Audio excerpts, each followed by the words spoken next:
Hello everyone and welcome back to the channel. Boy, am I excited to do today's video. It's been a long time coming. I've just kind of waited for the right deal to come up. So to tell you guys what we're doing today, we're going to replace the master switch on the driver's side door here. So just a little quick story before we dive in. Mine tore up because I mistakenly left the window down and it rained.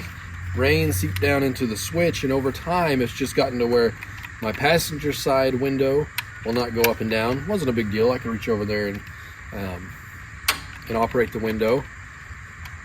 My lock and unlock button went out. Once again, no big deal. I can do that with my key or manually with the thumb. But now my driver's side window is getting really sticky going up and down and doesn't feel quite right. So I sat and waited for about 6 months, scouring eBay and getting notifications every time there was a new part on there.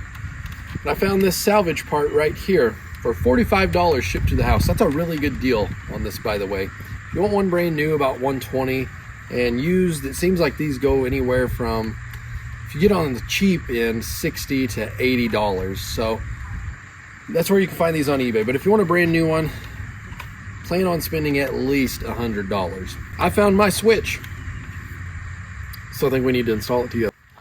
This is actually a much easier job than you might imagine. We can pretty much do everything we need right from the door panel here. What you're going to need to complete this job is obviously a new switch, or even just the internal part here, which is probably what we're going to replace, because this one's just a little bit worse shape than what mine is. So I'd really just like the internal component. You're going to need a socket at 7mm. I've got mine on just my little extension screwdriver here. Parts bowl to catch all your parts, screws mainly.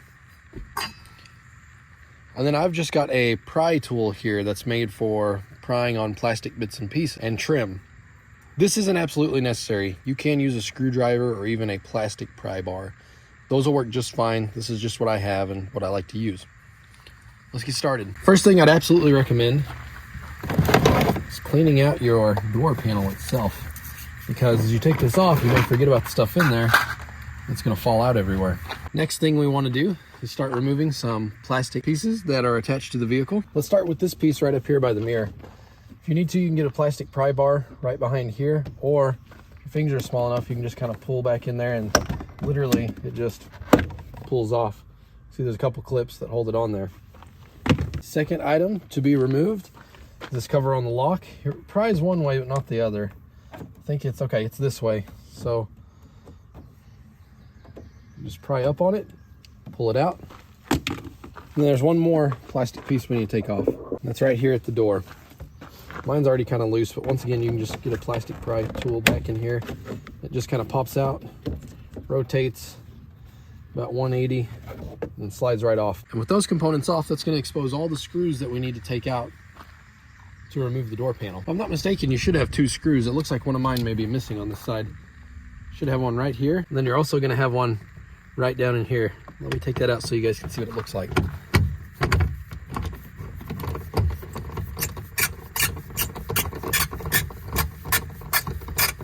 It's a little squeaky.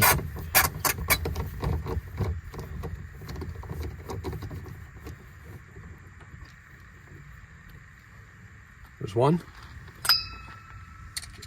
Like I say, I think there's supposed to be another one here. This is something I typically forget. Down here, you've got the light. You need to pry up on this piece from the back here on the red side.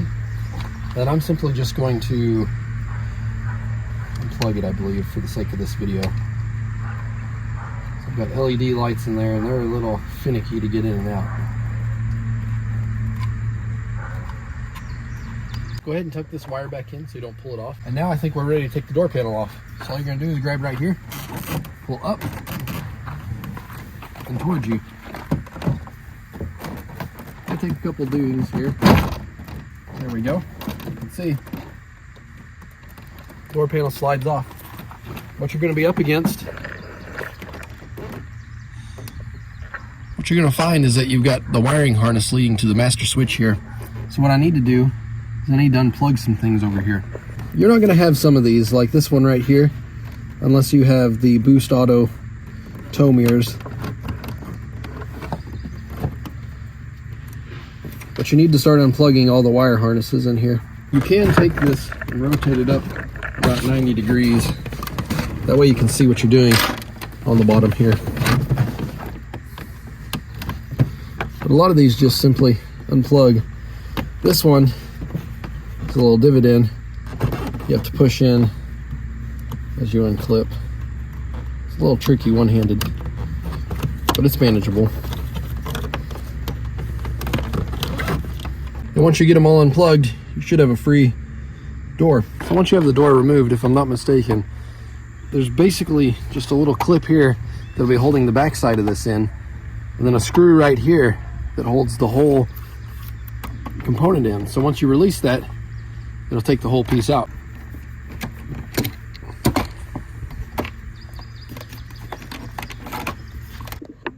However, as I mentioned to you guys, I'm more interested in salvaging the actual switch out of here as opposed to the outside part of it. So there's a few clips that you can pry on each side of this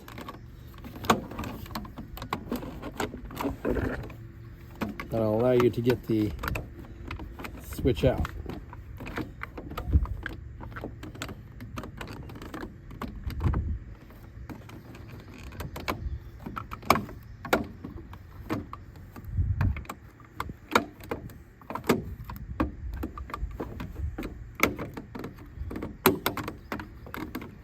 Just work your way up from the front to the back. Eventually, you'll get it.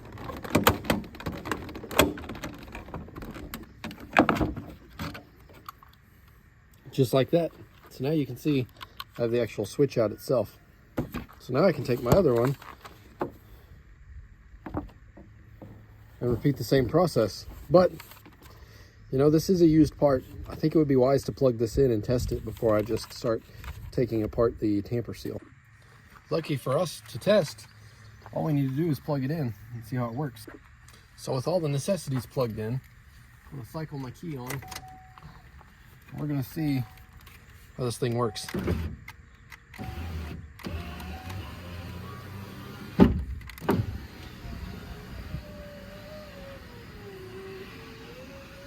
Seems to work well.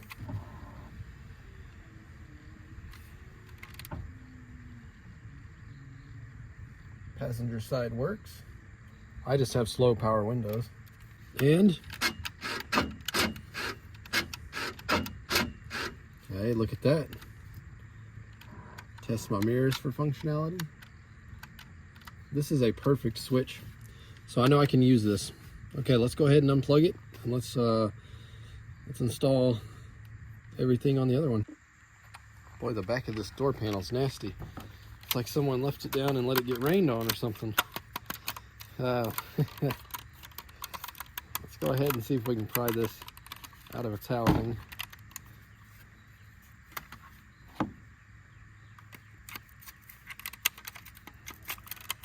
It's pretty easy if you have this off the vehicle. So you can see that whole trim piece just comes off, which, if I do say so myself, I think mine looks much cleaner. Now, let's take a look at the switches themselves. So, this was my original switch. And this is the other one. Boy, it's kind of splitting hairs, isn't it? I do think my buttons look better though.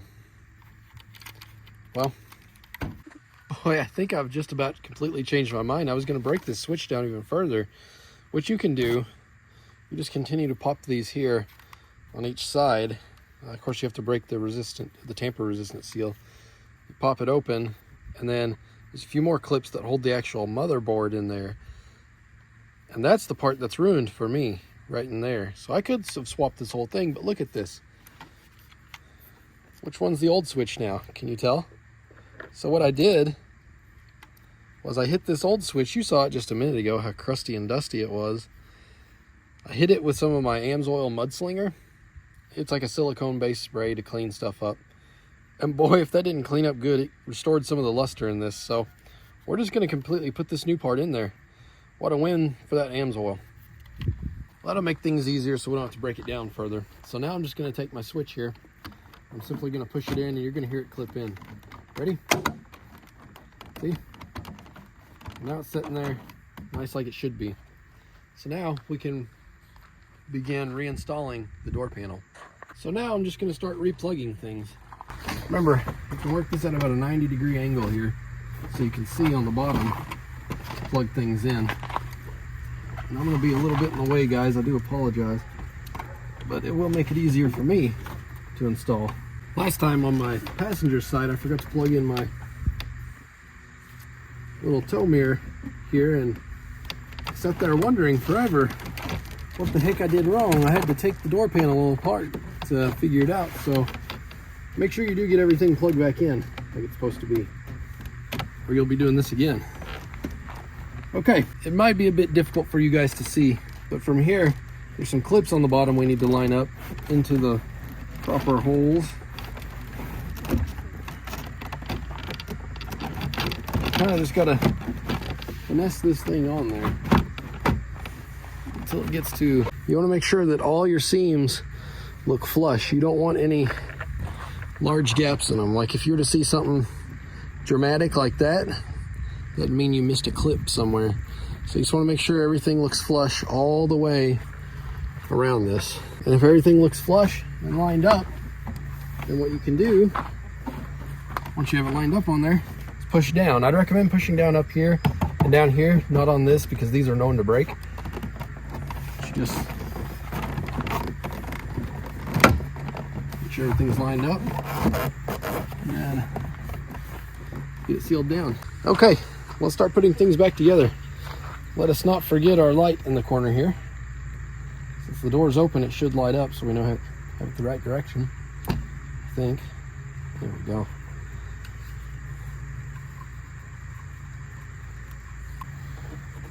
Slide this back into place. We're going to put our 2 screws back into place. Like I say, there was one there, but I'm missing it. So put that one there. Put your other screw in right under the door handle here. Try not to get it cross-threaded. And now we can begin installing the rest of the plastic components, such as this switch here. You have to line this piece up with this hook right here, or else you're going to have a bad time. Test it for functionality. Works perfect. We'll install this. Remember, flip it upside down, run it over the handle. You can flip it this way and install like that, or you can pull the handle out and just slide it on. And just make sure you line up all your clips like that. And we take the little mirror cover. Make sure you put this little hook right in behind here. And then just clip it in place once you've got it where you need it. Like that. But would you look at that, brand new switch. Boy, I've been waiting so long for that. That is so nice. I have been living with that for a year now. How miserable. It's almost like having to roll my windows up and down, right? But let's, before we do just close it up, let's test for functionality one more time.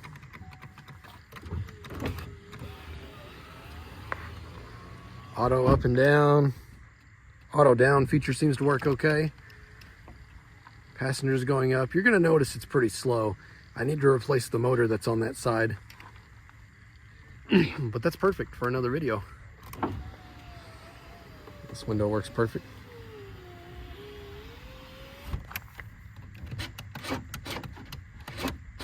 Switch is perfect. Oh yeah.